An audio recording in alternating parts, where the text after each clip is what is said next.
Udah di-record ya? Oh iya.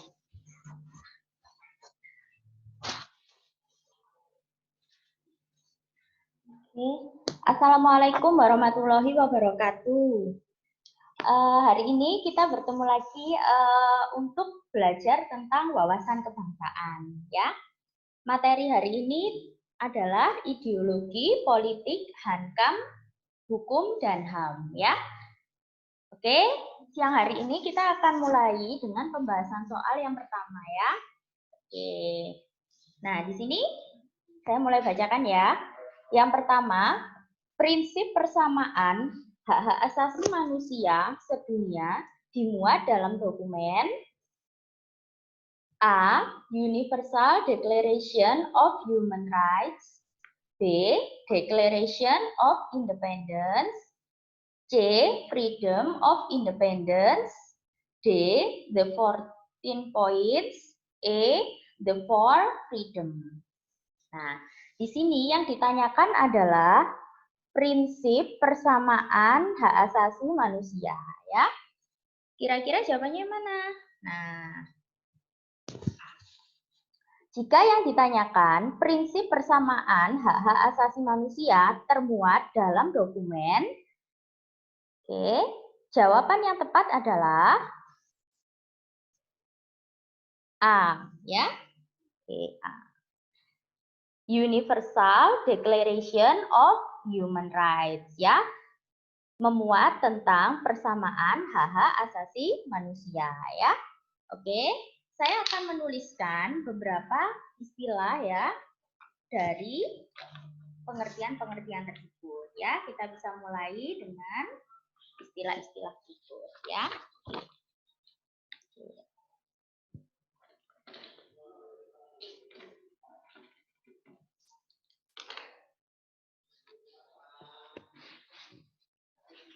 Oke, nomor 1 kita mulai dengan istilah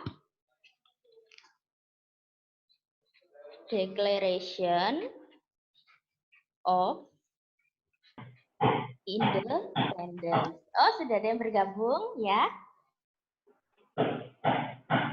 Nah, oke. Nah, untuk penjelasan tentang Declaration of Independence adalah ini ya.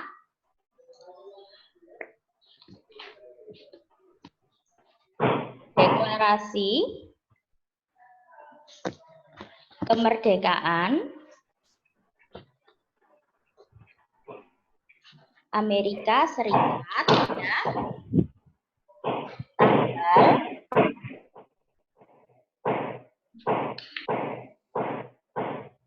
Tanggalnya adalah tanggal 4 Juli 1776 ya. Itu istilah yang pertama ya. Saya beri A saja di sini. Istilah yang kedua ya adalah freedom of independence. Nah, freedom of independence itu adalah kebebasan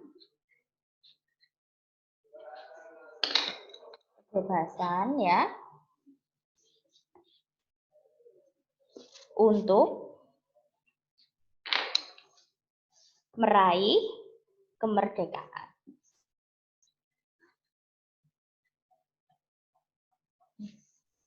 Nah, itu ya, kebebasan untuk meraih kemerdekaan. Oke. Kita lanjutkan yang ketiga. Istilah ketiga adalah the 14 points.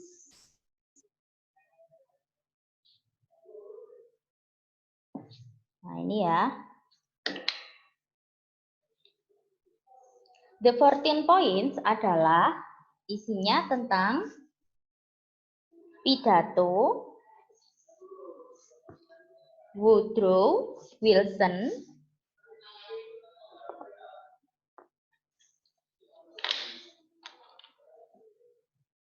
pada Kongres Amerika, ya, tanggal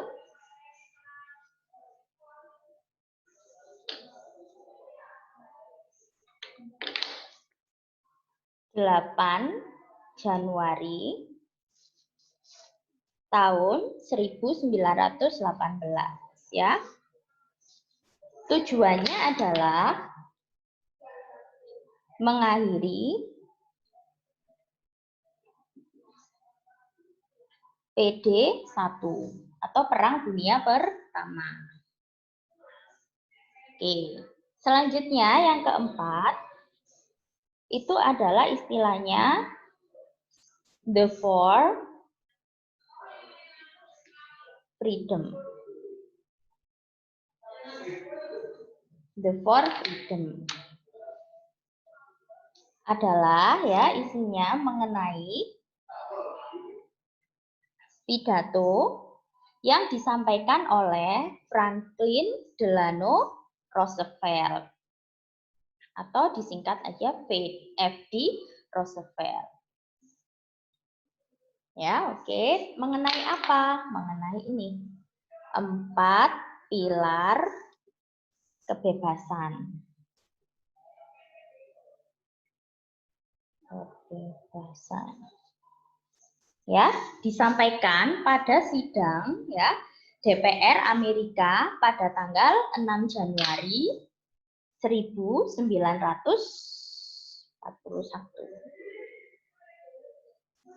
Nah, itu beberapa istilah yang lain ya, selain yang tadi, yang dijawab tadi kan ini ya, Universal Declaration of Human Rights. Ini memuat tentang persamaan hak-hak asasi manusia sedunia ya. Kalau yang Declaration of Independence itu saya ulangi kembali, itu deklarasi kemerdekaan Amerika Serikat pada tanggal 4 Juli 1776. Freedom of Independence. Freedom itu artinya kebebasan. Kebebasan untuk meraih kemerdekaan. Yang ketiga itu ada istilah the 14 points ya. The 14 points adalah pidato yang disampaikan oleh Woodrow Wilson, Presiden Amerika Serikat, pada Kongres Amerika Serikat tanggal 8 Januari 1918 untuk mengakhiri Perang Dunia Pertama. Ya. Yang keempat adalah the four freedom. The four freedom adalah pidato yang disampaikan oleh FD Roosevelt atau Franklin Delano Roosevelt yang memuat mengenai 4 pilar kebebasan. Disampaikan pada sidang DPR Amerika Serikat tanggal 6 Januari 1941. Ya. Oke. Kita lanjut ke soal yang nomor 2. Berikut ini adalah tokoh yang turut dalam sidang dan memberikan usulan rumusan Pancasila. Pilihannya yang pertama, yang A, di sini ada Sultan Mahmud Syah, B, Muhammad Yamin, C, Sultan Takdir Ali Syahbana, D, Setiabudi Danudirjo, E, Ki Hajar Dewantoro. Jawabannya yang mana? Dari pertanyaan berikut, tokoh ya yang memberikan usulan rumusan Pancasila. Nah, oke. Sudah bergabung ya? Ya. Jawabannya yang mana?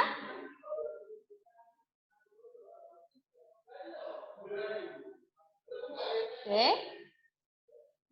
Nah, pada soal nomor 2 ini yang memberikan usulan rumusan Pancasila adalah jawabannya D. Muhammad Yamin ya. Karena di sini ada 3 tokoh ya. Nah, itu bisa dituliskan. Nomor 2. Ini ya. 3 tokoh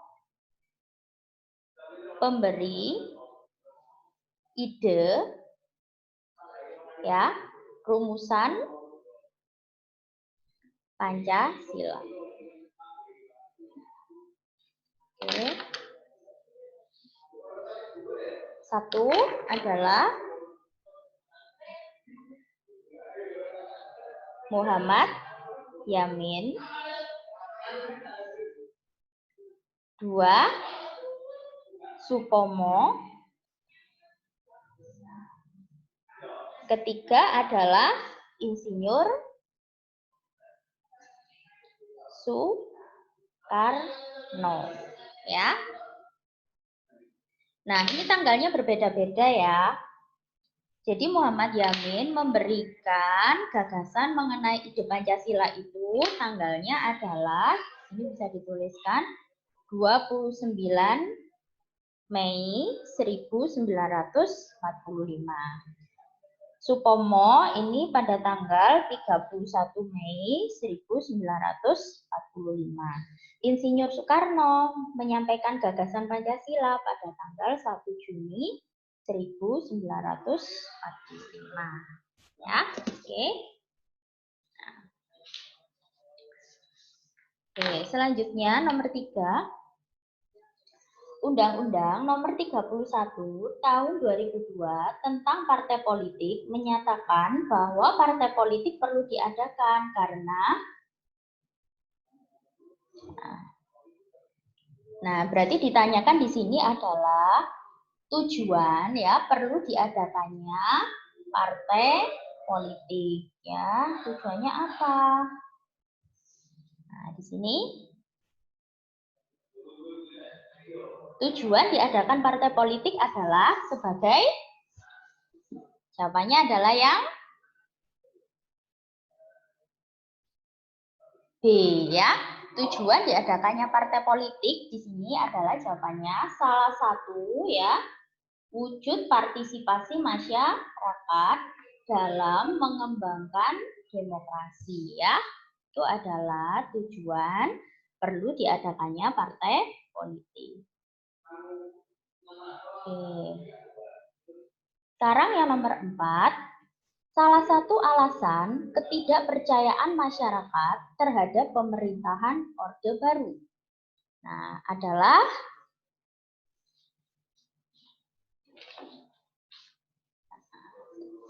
sini pertanyaannya, alasan, ya, ketidakpercayaan masyarakat terhadap pemerintahan Orde.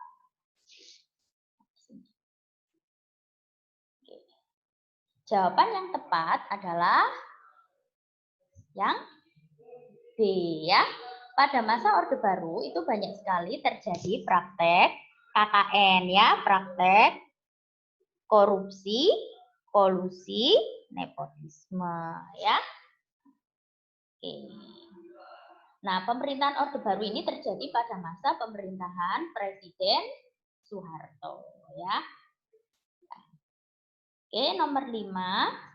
Di sini pertanyaannya, demonstrasi berskala nasional dengan basis kekuatan mahasiswa dan masyarakat yang dilandasi oleh muatan politik penggulingan Presiden Soeharto yang telah berkuasa selama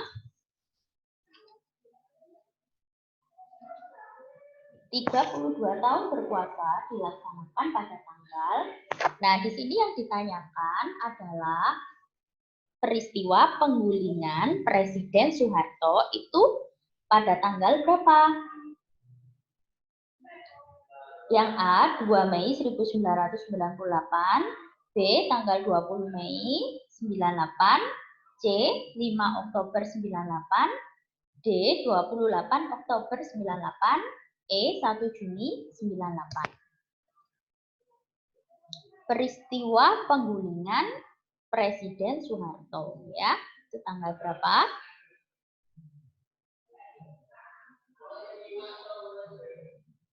Oke.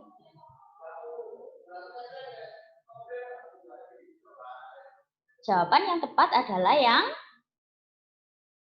B, ya. Jadi 20 Mei 98 adalah peristiwa ya penggulingan Presiden Soeharto ya. Oke, sekarang soal yang nomor 6 ya.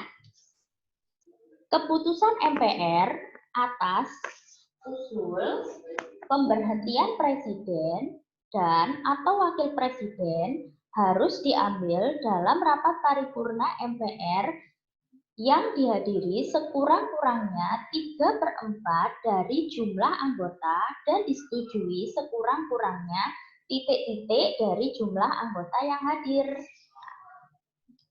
Nah, jadi di sini keputusan MPR harus diambil itu jika dihadiri 3/4 sekurang-kurangnya 3/4 dari jumlah anggota dan disetujui oleh berapa anggota yang hadir. Yang A di sini ada 3/4, B 2/3, C 2/3 plus 1, D 50% plus 1, yang E 50%.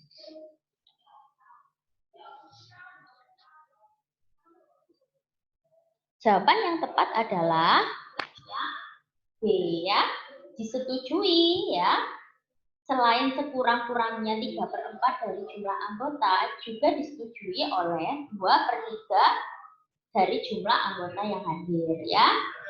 Hal itu berkaitan mengenai keputusan MPR terkait pemberhentian presiden atau wakil presiden dalam pengambilan keputusan di rapat paripurna. Jadi harus hadir ini jumlahnya ya, 2/3 dari jumlah anggota yang hadir. Sekarang nomor 7, iuran yang diberikan oleh rakyat kepada negara yang ditetapkan dalam peraturan perundangan disebut dengan A. Retribusi, B. Pajak, C. Sumbangan, D. Pembayaran resmi, E. Kontra prestasi. Jadi di sini iuran diberikan oleh rakyat kepada negara ditetapkan dalam peraturan perundangan disebut apa?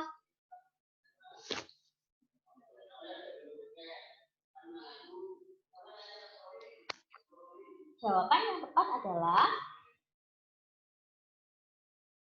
B, pajak ya. Oke, itu pajak ya. Sedangkan istilah lain di sini saya mencoba menjelaskan tentang istilah lain ya. Seperti halnya ini. Ini soal yang nomor 7 ya. Nomor 7. Istilah mengenai retribusi ya. Retribusi adalah pungutan dari daerah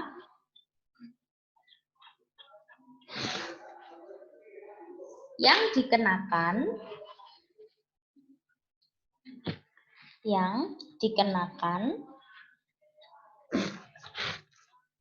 pada pihak yang memberikan jasa tertentu ya, pada pihak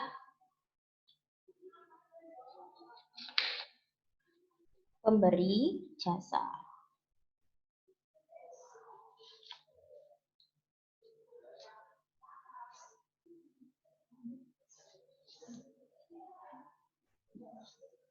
Jadi istilahnya kita ya membayarkan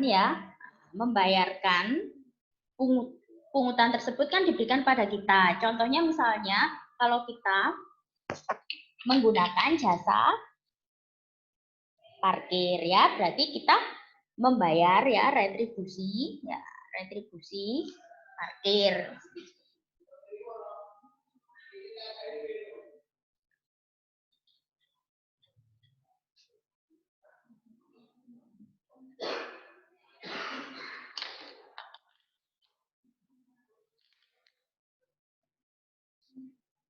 Kita membayar retribusi parkir.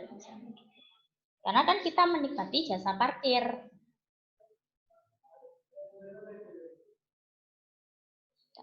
Selanjutnya, selanjutnya adalah kita bahas tentang yang nomor 8.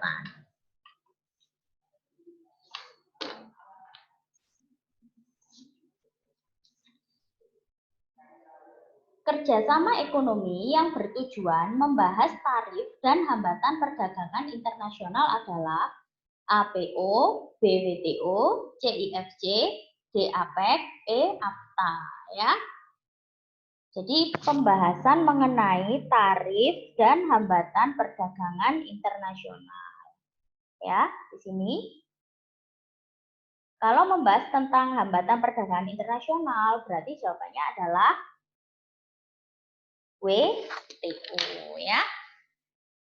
Sedangkan istilah lain bisa dituliskan WTO, PO itu istilah-istilah lain ya. Oke, berarti ini nomor 8. PO itu artinya purchase order.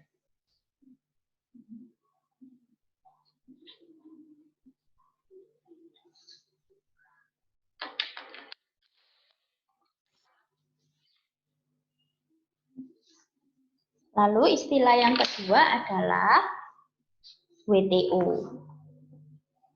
WTO itu singkatannya adalah World Trade Organization.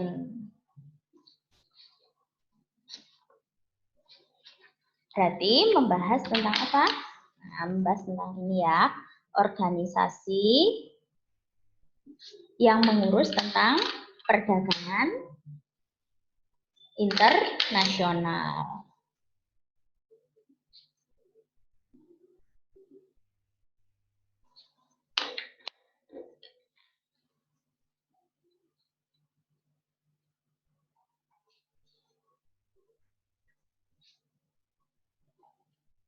Ya, berarti menghilangkan ya, berusaha menghilangkan hambatan-hambatan dalam perdagangan internasional ya. Oke, WTO, Badan PBB ya. Selanjutnya adalah istilah lain ya di situ. Istilah lain adalah APEC. Nah, yang perlu dijelaskan ya. APEC adalah organisasi ekonomi di wilayah Asia Pasifik ya. Di wilayah Asia Pasifik. Ini APEC ya.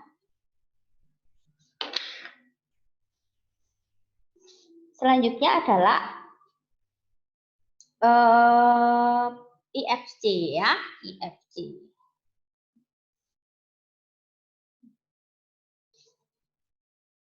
IFC adalah lembaga keuangan internasional. Lembaga keuangan internasional. Singkatannya adalah International Finance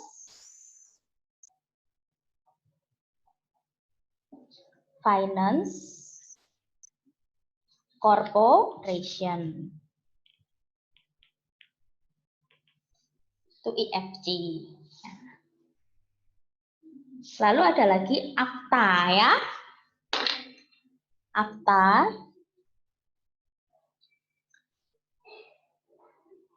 ASEAN ya, organisasi yang mengurus ya tentang kawasan perdagangan bebas hambatan di wilayah ASEAN ya. Jadi mengurus tentang berusaha menciptakan apa? Kawasan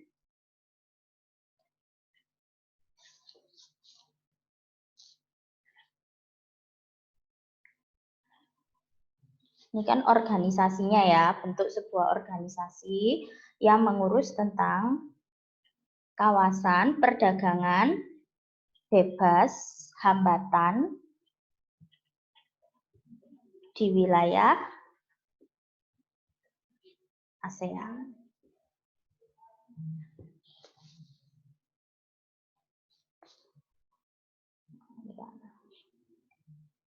FT-nya kan berarti artinya apa? Free trade. Free trade itu apa? Perdagangan bebas. Ya. Jadi jawabannya WTO ya. Oke, nomor 9. Tujuan dari kebijakan moneter adalah, yang ditanyakan adalah tujuan dari kebijakan moneter. Untuk apa diperlukan sebuah kebijakan moneter?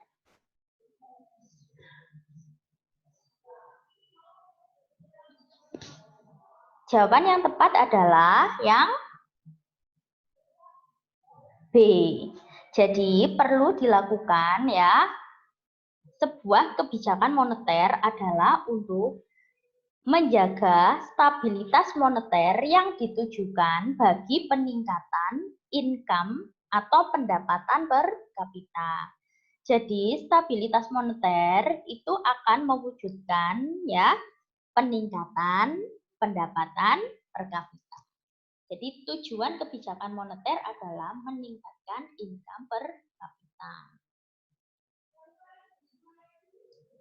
Oke, sekarang nomor 10. Sistem produksi yang berusaha meningkatkan hasil dengan cara melakukan peningkatan kualitas di dalam proses produksi sering disebut A. Intensifikasi, B. Ekstensifikasi, C. Eksplorasi, D. Industrialisasi, E. Konstruktif.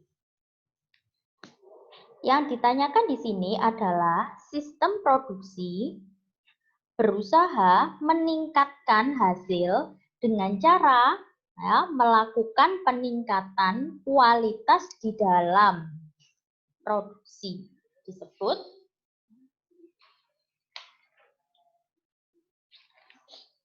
Nah, di sini jawaban yang tepat jika berusaha meningkatkan kualitas di dalam produksi itu dinamakan yang A. Intensifikasi ya. Oke. Kalau istilah yang lain bisa dijelaskan di sini adalah ini nomor 10.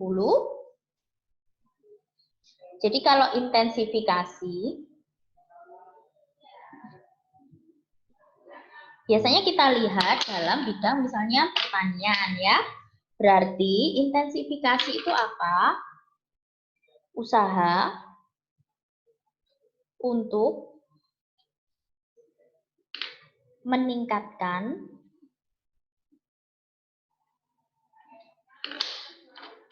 kualitas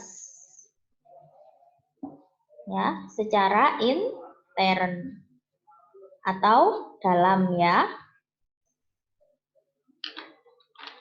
bagi kemajuan produksi.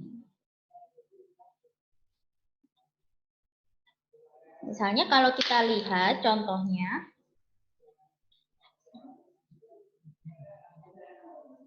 pemilihan, misalnya kalau dalam intensifikasi pertanian adalah pemilihan bibit unggul ya.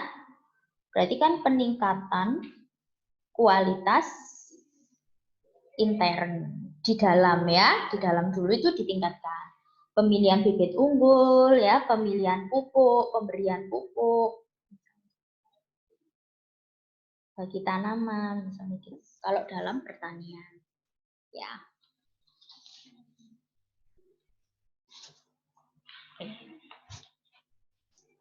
Istilah yang kedua adalah Istilah yang kedua adalah ekstensifikasi.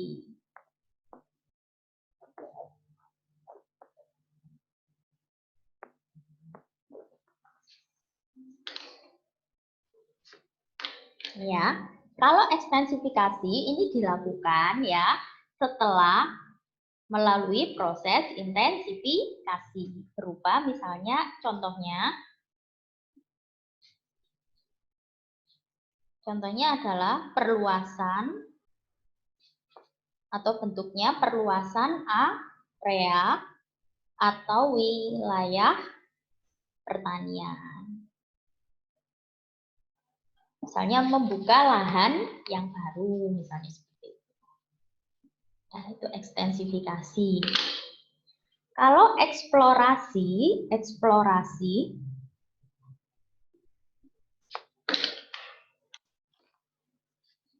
adalah sebuah proses penggalian. Ya, misalnya mengeksplor kan menggali, misalnya proses eksplorasi minyak bumi ya. Contoh proses penggalian minyak bumi. Nah, eksplorasi ya, proses penggalian. Ya.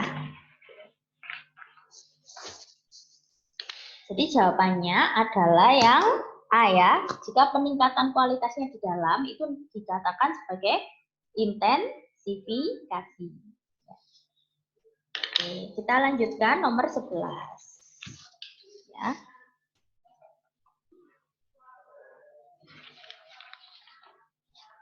Ya, kita lanjutkan yang nomor 11.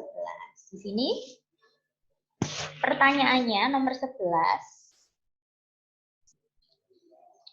Penerimaan dan pengeluaran APBN mengikuti prinsip A sepadan, B selaras, C setara, D seimbang, E berimbang.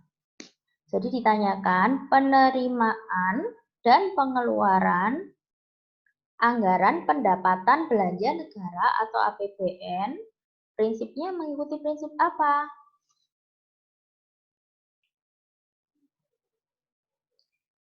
Jawaban yang tepat adalah yang E, berimbang ya. Jadi penerimaan dan pengeluaran APBN itu mengikuti prinsip berimbang. Oke. Sekarang soal nomor 12. Barang given merupakan barang inferior akan mengalami peningkatan jika harga barang-barang A stabil, B fluktuatif, C mengalami kenaikan, D mengalami penurunan, E tidak terprediksi. Jadi barang given ini akan mengalami peningkatan jika harga barang-barang peningkatan jika harga barangnya apa?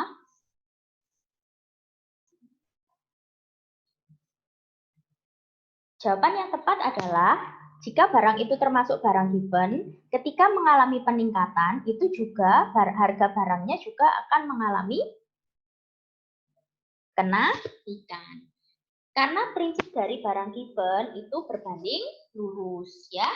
Jika dengan ketika mengalami peningkatan, harga barangnya juga ikut naik. Ya, di situ ya. Oke, misalnya contohnya adalah apa? Nah, pakaian, misalnya pakaian bekas. Pakaian bekas itu kan orang menilainya ya itu sudah tidak terpakai. Jadi harganya juga ikut turun. Misalnya kalaupun mau dijual ya. Ya, sudah ada yang bergabung? Ya. Sekarang nomor 13 ya. Sidang BPUPKI pertama tanggal 29 Mei sampai 1 Juni 1945 berfokus pada perumusan. Sini ditanyakan sidang BPUPKI itu berfokus perumusan apa? Nah, sidang dari Badan Penyelidik Usaha Persiapan Kemerdekaan Indonesia itu memfokuskan sidangnya itu pada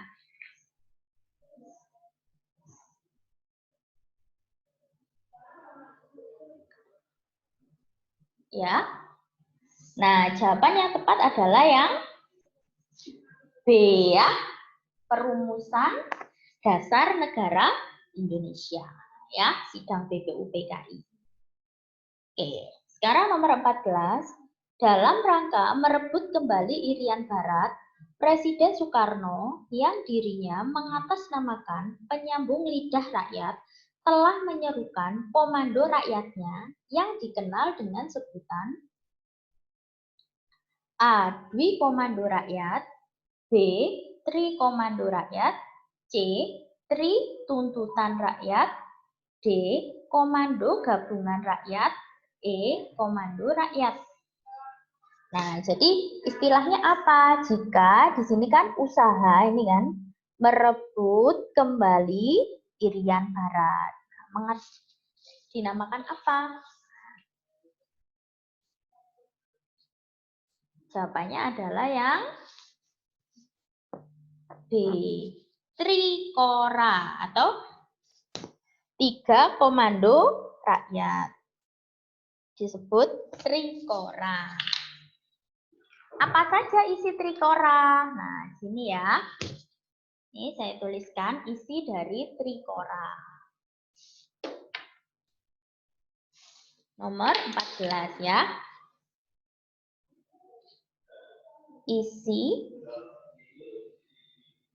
Trikora atau tiga komando rakyat.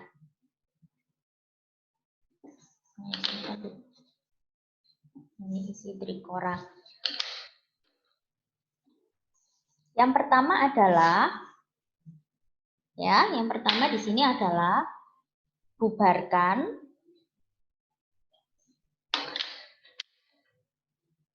negara boneka buatan Belanda di Papua ya, atau di Irian Barat.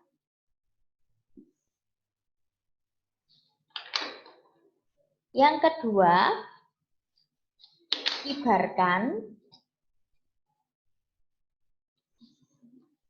Sang Merah Putih ya. Kibarkan Sang Merah Putih, bendera Sang Merah Putih di Irian Barat ya.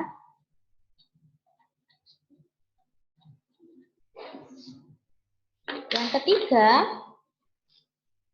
bersiaplah untuk melakukan mobilisasi umum ya. Mobilisasi umum. Nih. Jadi isi dari Trikora, bubarkan negara boneka buatan Belanda di Irian Barat. 2. Kibarkan Sang Merah Putih di Irian Barat.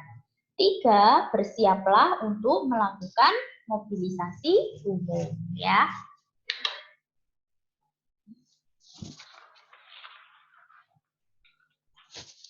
Nah, jadi jawaban nomor 14 adalah yang B. Sekarang nomor 15 ya. Tujuan dilaksanakannya pemilu pertama di Indonesia pada tahun 1955 adalah untuk memilih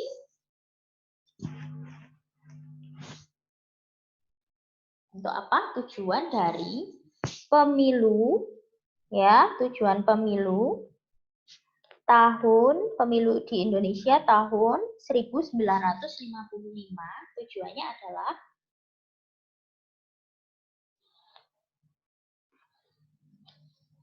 Jawabannya adalah memilih anggota DPR dan konstituante ya. Jawabannya adalah yang C. Sekarang nomor 16.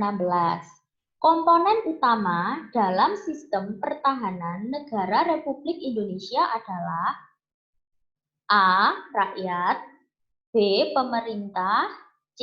TNI Polri, D. Polri, E. Hansip.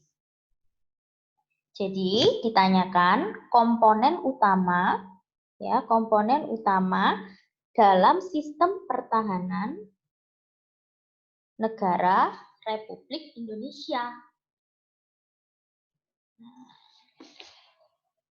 Pertahanan negara. Jawabannya adalah yang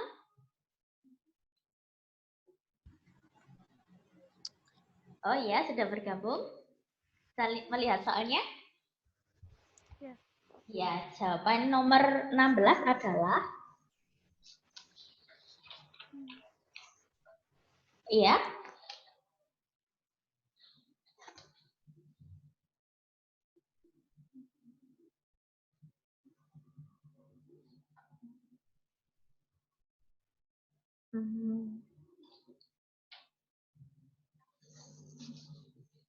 Ya.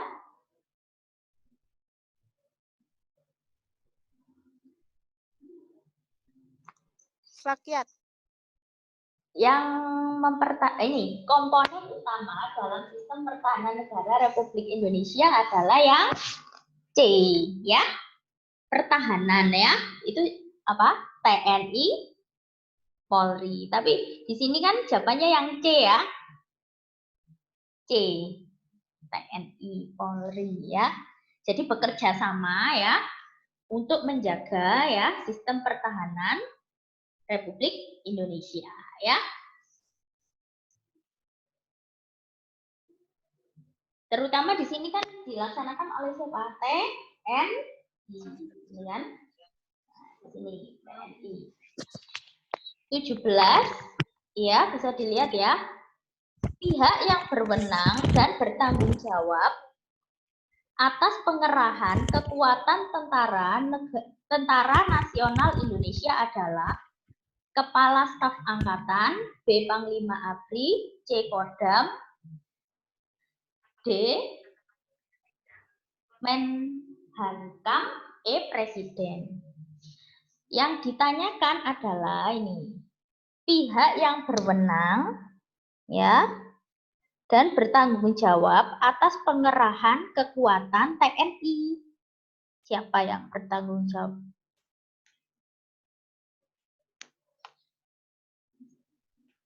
Presiden.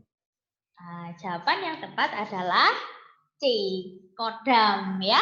Di sini ya, pengerahan kekuatan TNI itu yang mengatur siapa?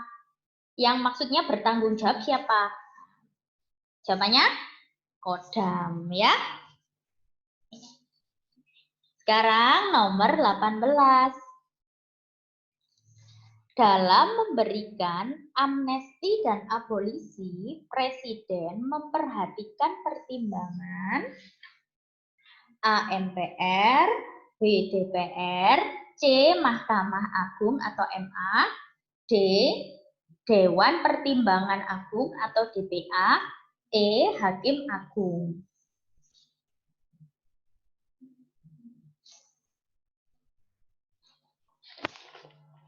Jadi ketika Presiden memberikan ini amnesti dan abolisi itu harus memperhatikan pertimbangan siapa, pihak mana.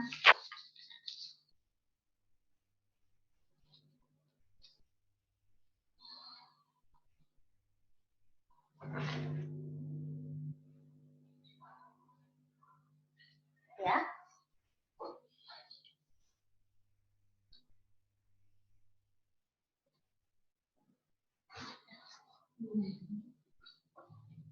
Oke. Jadi ketika Presiden memberikan amnesti dan abolisi itu harus memperhatikan dari pertimbangan DPR ya. Oke. Nah, di sini ada istilah yang perlu dijelaskan ya tentang istilah amnesti dan abolisi ya. Kita akan mencoba untuk menuliskan pengertian atau istilah tentang amnesti dan abolisi.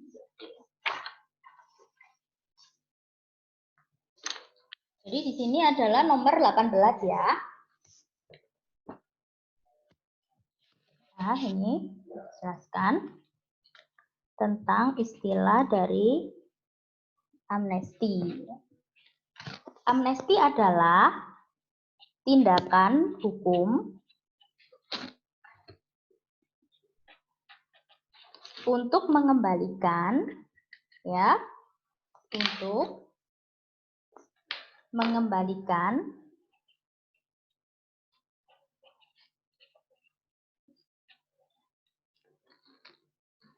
status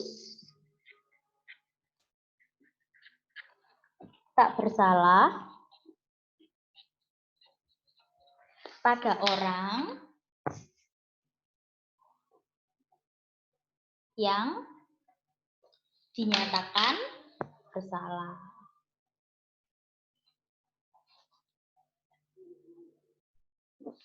Itu amnesti ya, istilah amnesti. Jadi amnesti itu berupa apa? Tindakan hukum untuk mengembalikan status tidak bersalah pada orang yang dinyatakan bersalah. Istilah yang kedua adalah abolisi, ya. Abolisi. Abolisi itu apa? Abolisi adalah keputusan ya presiden untuk menghentikan pengusutan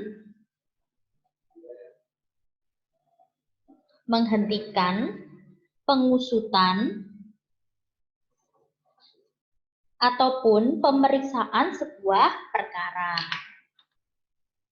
atau pemeriksaan perkara. Nah, jadi dikeluarkan ya keputusan ini oleh presiden. Jadi perlu diingat amnesti dan abolisi ini merupakan keputusan dari presiden, tetapi tetap memperhatikan pertimbangan dari DPR. Ya. Sekarang nomor 19.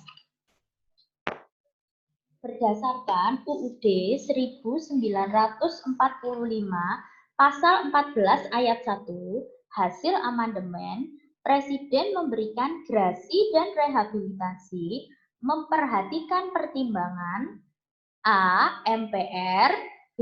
DPR, C. MA, D. DPA, E. Jaksa Agung.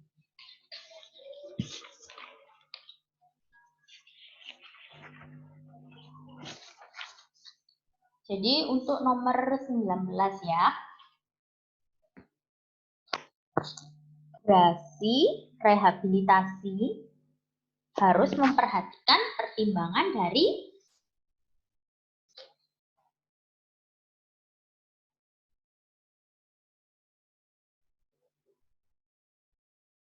jawabannya adalah MA ya, Mahkamah Agung. Berbeda halnya tadi kalau amnesti dan abolisi itu pertimbangannya dari DPR. Jika grasi dan rehabilitasi itu pertimbangannya dari Mahkamah Agung ya. Oke. Saya akan mencoba menjelaskan juga istilah mengenai grasi dan juga apa yang dimaksud dengan rehabilitasi ya. Kita lanjutkan di bawahnya saja ya di sini ya. Oke. Tadi saya beri nomor 19. Grasi. Oke, kita akan mencoba menjelaskan grasi. Grasi itu adalah hak-hak presiden untuk memberi memberi pengampunan atau pengurangan hukuman. Bahkan bisa sampai pembebasan sama sekali ya. Jadi grasi, sering kita mendengar istilah grasi. Grasi itu artinya hak presiden ya untuk memberikan pengurangan hukuman atau pengampunan ya terhadap seseorang atau pihak-pihak tertentu ya. Jadi di sini grasi itu pengurangan atau pengampunan hukuman ya. Oke.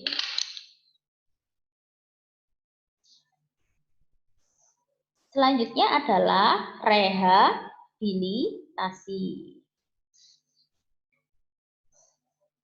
Rehabilitasi artinya tindakan presiden ya dalam rangka pemulihan nama baik ya dalam upaya pemulihan nama baik seseorang yang telah hilang.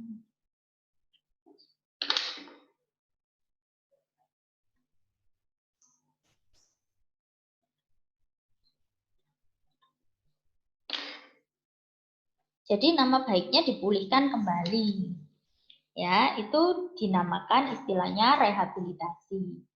Jadi grasi dan rehabilitasi itu ya tetap memperhatikan pertimbangan dari Mahkamah Agung ya.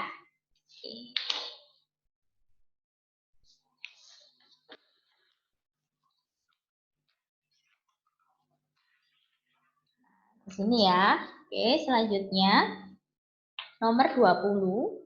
Pihak yang berhak untuk melakukan peradilan kasasi dalam sistem peradilan di negara RI adalah A. DPA, B. Badan Peradilan, C. Mahkamah Militer, D. Mahkamah Agung, E. Peradilan Tinggi. Jadi peradilan kasasi itu ya siapa yang berhak melakukan ini peradilan kasasi?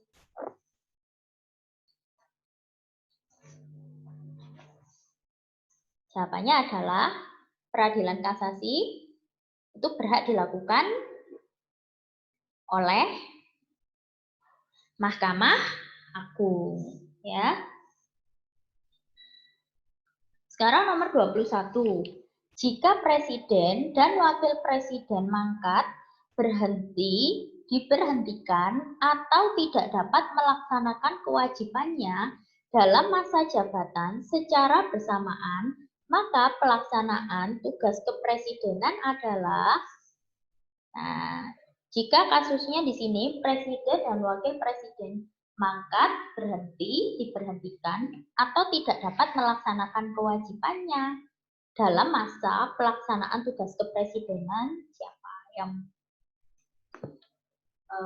bertanggung jawab ya, setelah itu siapa?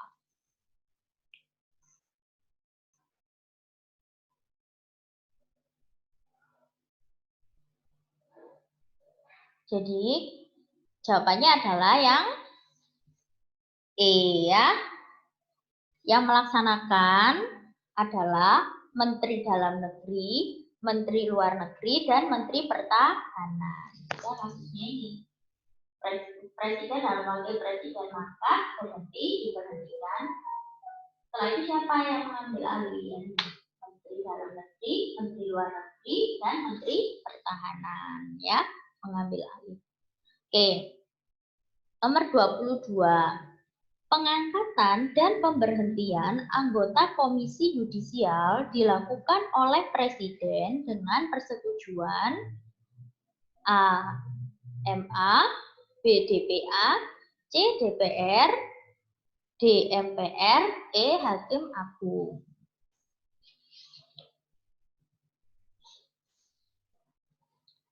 Jadi pengangkatan dan pemberhentian anggota KY atau Komisi Yudisial dilakukan Presiden dengan persetujuan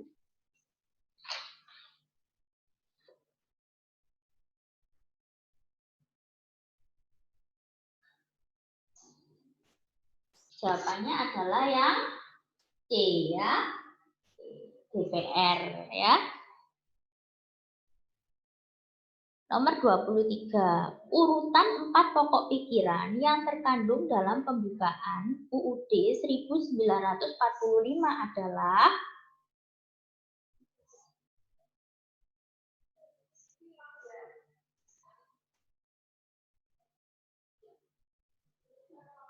jawabannya adalah 4 pokok pikiran itu dalam pembukaan UUD 1945 adalah harus memuat yang A. Menghendaki persatuan, mewujudkan keadilan sosial, berkedaulatan, dan berketuhanan yang Maha Esa. Persatuan, keadilan sosial, kedaulatan rakyat, dan berketuhanan yang Maha Esa.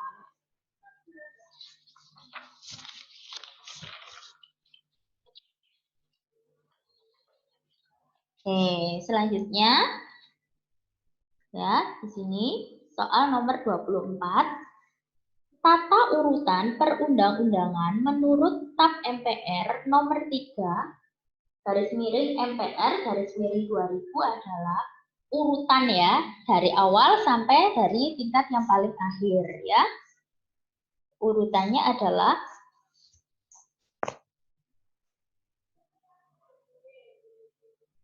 jawaban yang tepat adalah yang A ya.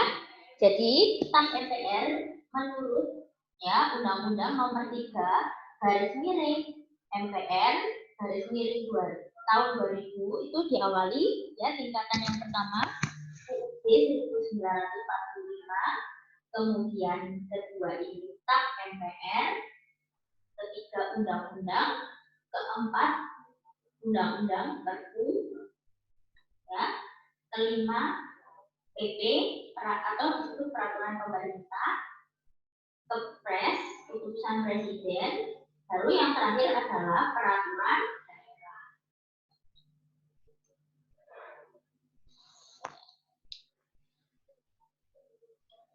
Oke, sekarang nomor 25.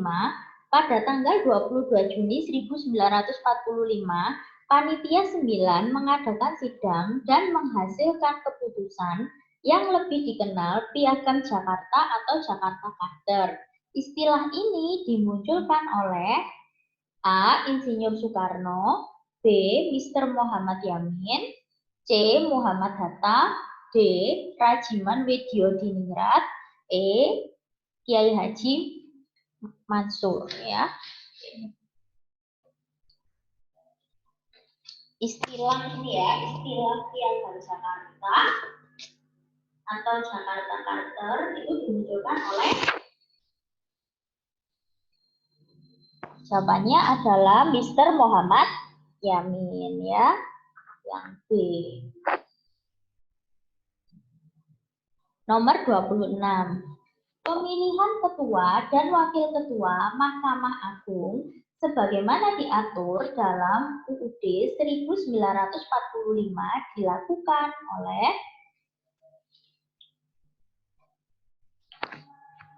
jadi di sini pemilihan ketua dan wakil ketua Mahkamah Agung itu dilakukan oleh siapa? Berarti kan terkait dengan kekuasaan kehakiman. Berarti jawabannya adalah yang E, Hakim Agung ya. Sekarang nomor 27. Dari tinjauan historis, pelaksanaan demokrasi terpimpin di Indonesia dilakukan dengan cara sebagai berikut.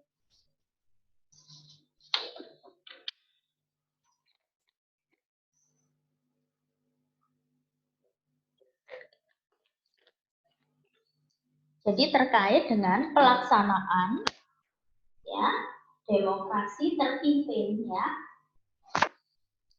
masa Presiden Soekarno ya. Apa yang sudah dilakukan adalah merangkul golongan komunis ya. Jika kita sering mendengar istilah Nasakom ya. Jadi yang dirangkul itu golongan apa? Oh, nasionalis, agama ya, dan komnya komunis ya. Jadi merangkul golongan komunis ya. Itu dilaksanakan ya pada masa pemerintahan demokrasi terpimpin. Oke, 28. Penyelesaian konflik RI GAM atau Gerakan Aceh Merdeka dilakukan perundingan yang dimediatori asing. Dilaksanakan di A. Washington DC, B. London, C. Helsinki Finlandia, D. Swedia, E. Austria. Jadi di sini yang menjadi pertanyaan adalah penyelesaian konflik RI GAM. Ya, dilaksanakan di jawabannya adalah C. Helsinki Finlandia. Ya. Sekarang nomor 29 ya, 29. Ini 29 ya.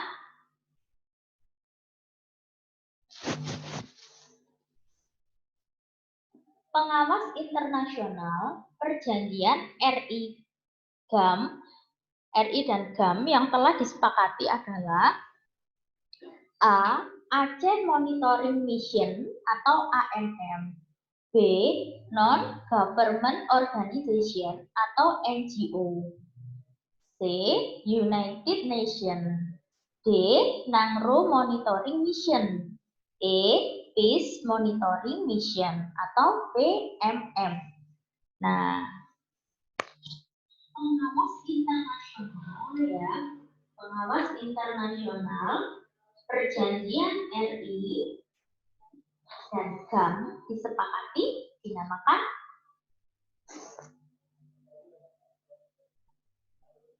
jawabannya adalah yang A.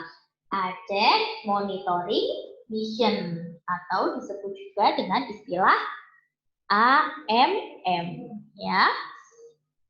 Oke. Sekarang nomor 30. Diukur dari garis pangkal laut terluar zona ekonomi eksklusif atau ZEE wilayah Indonesia ditetapkan selebar. Nah, jadi ditanyakan di sini adalah ZEE atau zona ekonomi eksklusif. Ditetapkan selebar, jawabannya adalah 200 mil ya. Nah, ini ZEE. Oke. Sekarang nomor 31. Nah, ini ditanyakan tentang titik koordinat ya. Garis lintang dan garis bujur ya pada peta. Yang pertama di sini ditanyakan Pulau Nusa Kambangan disampaikan sebagai pusat lembaga pemasyarakatan memiliki potensi wisata yang sangat indah. Pulau Nusa Kambangan terletak pada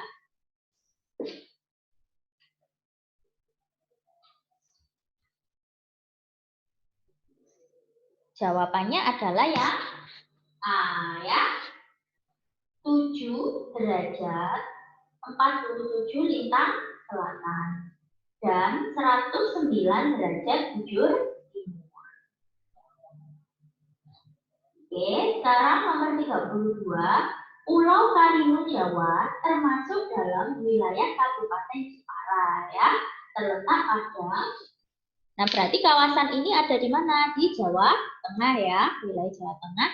Itu titik koordinatnya berapa? Jawabannya adalah yang A ya. Di sini memiliki kesamaan dengan letak koordinat yang bujur ya, sama dengan Pulau Nusa Kambangan. 109 derajat bujur timur, tapi di sini ada perbedaan lintangnya ya. 5 derajat 40 lintang selatan. Oke. Sekarang nomor 33. Ya.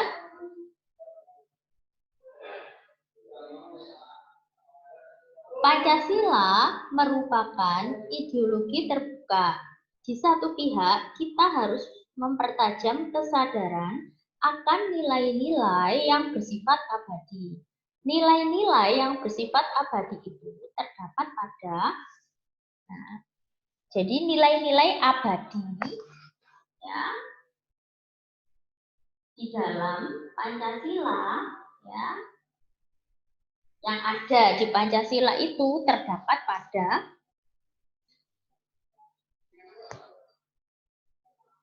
jawabannya adalah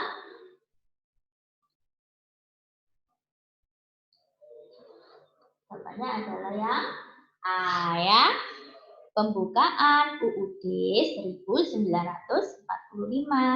Jadi dapat dikatakan seperti ini. Nilai-nilai abadi ya yang ada dalam Pancasila itu termuat ya di dalam pembukaan UUD 1945. Sekarang nomor 34 ya. Bantuan langsung tunai atau BLT yang disalurkan pemerintah kepada rakyat miskin bertujuan untuk apa? Nah, BLT. Berarti ditanyakan tujuan BLT, bantuan langsung tunai.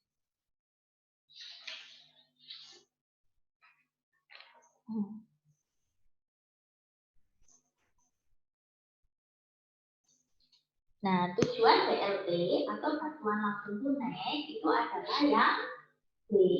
Meringankan beban ekonomi masyarakat akibat kenaikan harga BBM. Ya. Jadi supaya beban ekonomi rakyat itu berkurang ya, maka diberikan bantuan langsung tunai ya. Bisa misalnya berupa uang ya atau bahan pokok, misalnya seperti itu ya.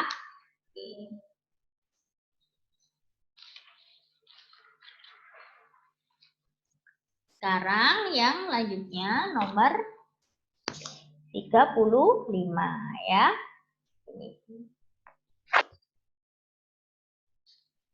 Susunan kebijakan pemerintah daerah otonom menurut Undang-Undang Nomor 22 Tahun 1999 terdiri dari.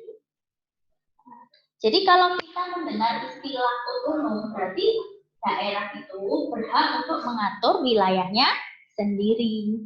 Nah, menurut Undang-Undang Nomor 22 Tahun 1999 terdiri dari pemerintah daerah otonom.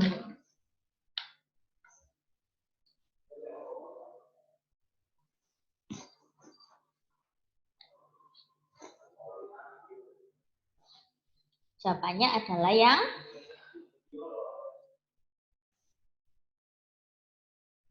kepala daerah dan DPRD ya. Komponennya terdiri dari ini ya, kepala daerah dan DPRD ya.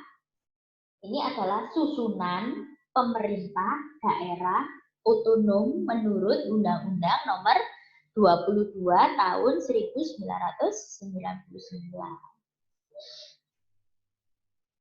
Oke, soal nomor 36, yang dimaksud pemerintah pusat adalah, di sini ditanyakan pemerintah pusat, berarti inti pemerintah. Nah, apa saja? Pihak-pihaknya siapa saja?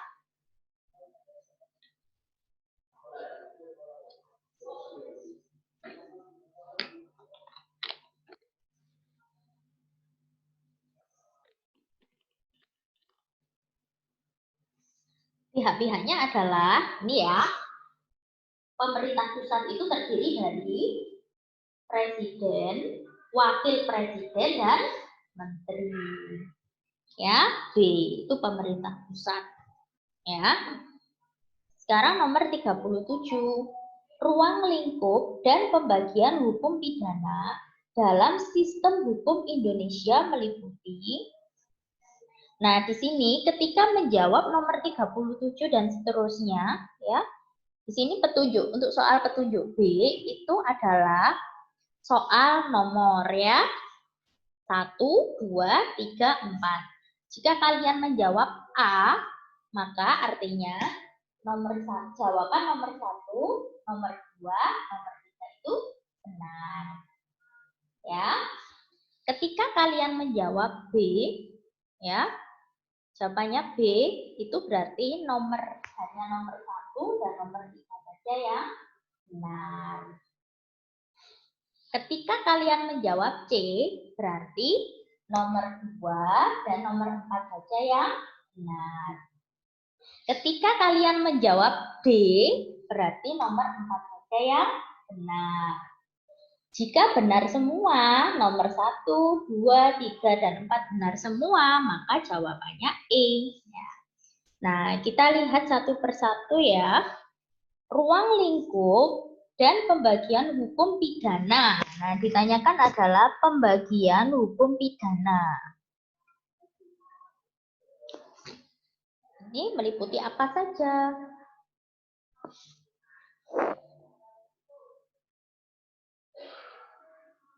Kasus-kasus pidana ya, itu bisa dalam ruang lingkup. Jawabannya adalah 2 dan 4. Pidana militer dan pidana umum ya, itu termasuk dalam pembagian hukum pidana. Jadi nomor 2 dan nomor 4 saja yang betul, berarti dijawab C. C. Sekarang nomor 38. Hukum acara dalam sistem hukum negara RI mencakup hukum acara ya, gitu ya. Hukum acara apa saja itu dalam sistem hukum negara kita.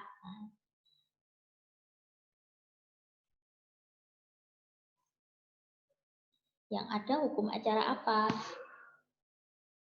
Nomor 1 betul, hukum acara pidana. Nomor 2 juga betul, hukum acara perdata. Ketiga, hukum acara tata usaha negara. Keempat, hukum acara perdata. Kalau misalnya kasus pidana, misalnya kasus pencurian atau kasus-kasus misalnya kasus-kasus kriminal, yaitu hukum acara pidana. Kasus kriminal. Kalau perdata misalnya terkait dengan hak-hak pribadi, misalnya kasus-kasus yang terkait dengan pribadi gitu ya. Misalnya contohnya adalah sengketa tanah waris. Nah, itu hukum acara perdata. Tapi semua di sini bisa jawabannya hukum acara itu bisa hukum acara pidana, hukum acara perdata, hukum acara tata usaha negara, dan hukum acara perdata agama. Jadi jawabannya adalah ketika benar semua itu dijawab E. Sekarang nomor 39. Di bawah ini merupakan tugas dan wewenang KPU, kecuali. Berarti ditanyakan adalah tugas dan wewenang Komisi Pemilihan Umum. Karena di sini ada kata-kata kecuali, berarti yang bukan ya, yang bukan tugas dan wewenang KPU. Yang mana?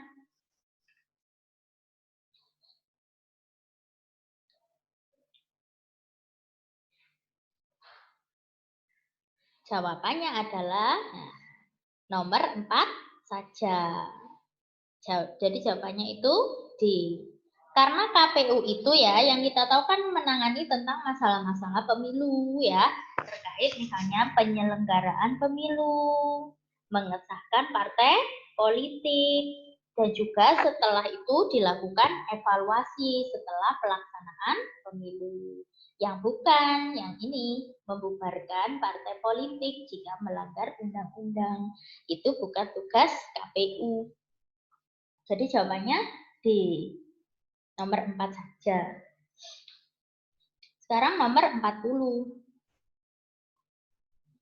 yang berwenang membubarkan partai politik atau parpol adalah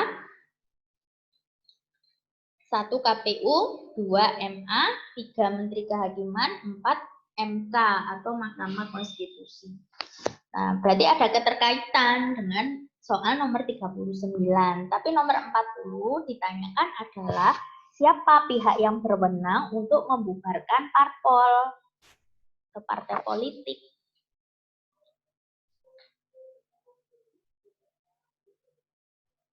Jawabannya adalah nomor 4 saja, ya. MK atau Mahkamah Konstitusi adalah pihak yang berwenang untuk membubarkan partai politik. Jadi jawabannya adalah D. Nah, sekarang nomor 41. Hasil pengubahan terhadap UUD 1945 melalui amandemen keempat pada bab 4 telah dihapus pasal-pasal tentang 1. Kekuasaan kehakiman, 2. DPR, 3. DPD, 4. DPA. Jadi ditanyakan di sini adalah pengubahan, ya, hasil pengubahan terhadap UUD 1945 amandemen keempat. Yang dihapus itu pasal berapa? Pasal mengenai apa pada bab 4?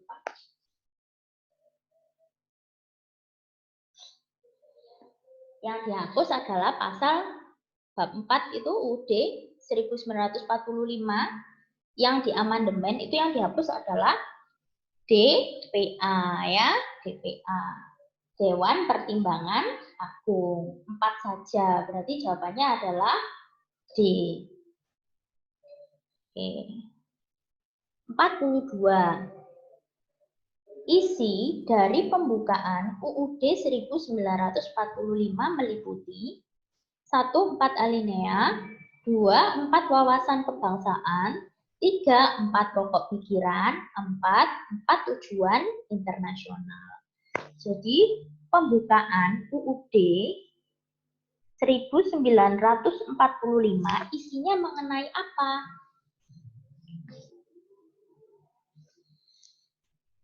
Yang termuat apa dalam pembukaan UUD 1945? Nah, Undang-Undang Dasar 1945 itu terdiri dari ya 4 alinea dan 4 pokok pikiran, ya. Jadi jawabannya adalah nomor 1 dan nomor 3, ya. Jadi ketika nomor 1 dan nomor 3 yang betul dijawab B. 43. Tujuan didirikannya negara RI sebagaimana terdapat dalam pembukaan UUD 1945 adalah, nah, kalau kita sering mendengar bunyi dari pembukaan, ya, Undang-Undang Dasar 1945.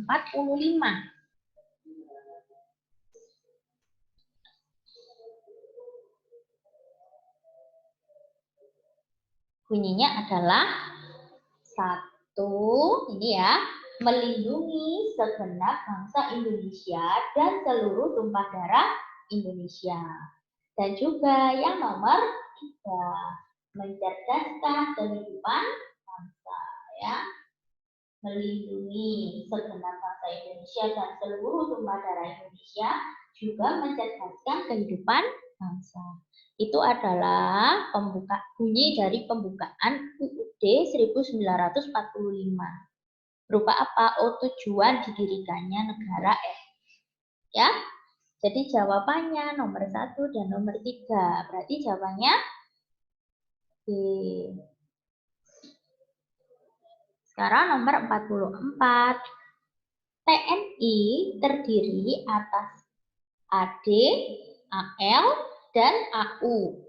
Ya, Angkatan Darat, Angkatan Laut, dan Angkatan Udara sebagai alat negara, ya. bertugas untuk apa TNI?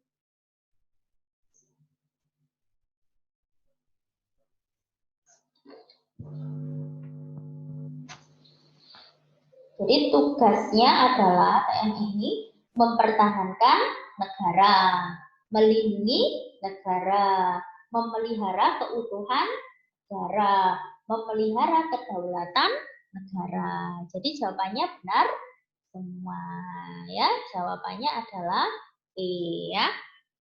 E. Sekarang nomor 45. Usaha pertahanan dan keamanan negara dilaksanakan melalui sistem pertahanan rakyat semesta oleh siapa? Oleh siapa?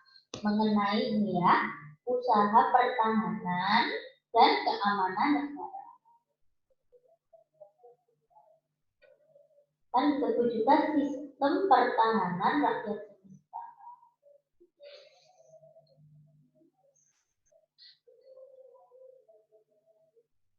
Jawabannya adalah TNI ya. 2 Polri, 3 rakyat ya. Jadi jawabannya A. Karena kan TNI itu apa? Oh, bertugas ya menjaga pertahanan negara. Polri mengayomi masyarakat ya, dan juga perlu kerjasama juga dari rakyat. Karena di sini kan sistem pertahanan rakyat semesta. Jawabannya nomor 1, nomor 2, nomor 3 benar ya. Ya. Kalau Satpol PP itu kan biasanya yang misalnya bertugas untuk menertibkan, misalnya kalau kita sering dengar kan menertibkan PKL atau pedagang kaki lima seperti itu ya. Jadi tidak termasuk ya di sini. Jadi nomor 1, nomor 2 dan nomor 3. Sekarang nomor 46. Di bawah ini merupakan tugas kepolisian Republik Indonesia menurut UUD 1945, yaitu ditanyakan adalah tugas kepolisian RI menurut UUD 1945.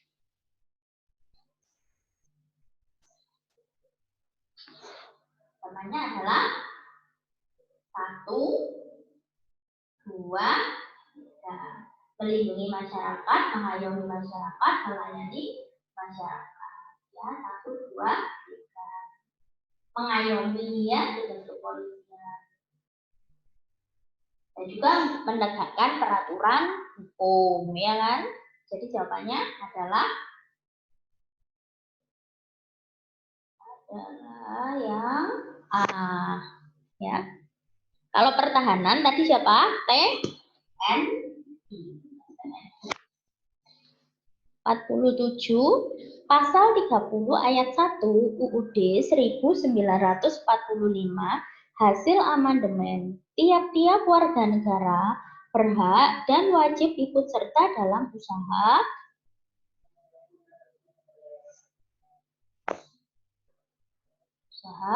menurut pasal 30 ayat 1 1945 adalah menjaga pertahanan dan keamanan negara. 2 dan 4 saja. Berarti jawabannya C. Lalu nomor 48. Kepolisian Negara Republik Indonesia sebagai alat negara bertugas kepolisian ya.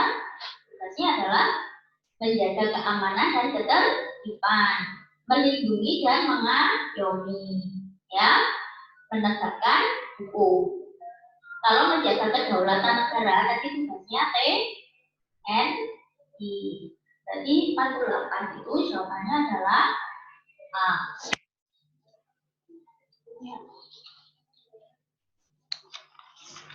Sekarang yang nomor 49 ya. 49. Pemilihan umum di Indonesia diselenggarakan untuk memilih 1 DPR, 2 DPD, 3 presiden, dan Wakil Presiden 4 DPRD. 49 jawabannya adalah memilih semuanya ya. 1, 2, 3, 4. Jawabannya E ya. 50. Hal-hal berikut ini adalah yang bersangkutan dengan Dokuritsu Jumbi Kosakai ya. Atau kita sebut apa? BPUP. Mana yang betul? Betul ya, yang satu dibentuk oleh penjajah Jepang, BPUPKI, dibentuk oleh penjajah Jepang. Yang dua, beranggotakan 62 orang, juga betul. Ketua BPUPKI adalah Dr. Rajiman Widyodiningrat, juga betul. Dan sistemnya kooperatif atau kerjasama. Jadi jawabannya adalah D. Ya, benar semua. Oke, karena sudah mendekati pukul 2:30 ya. Jadi hari ini kita membahas soal nomor 1 sampai 50 ya. Selanjutnya nanti kita akan lanjutkan pembahasan soal berikutnya. Terima kasih atas waktunya. Bisa saya akhiri ya. Semoga ilmunya bermanfaat. Saya akhiri. Terima kasih ya. Wassalamualaikum warahmatullahi wabarakatuh.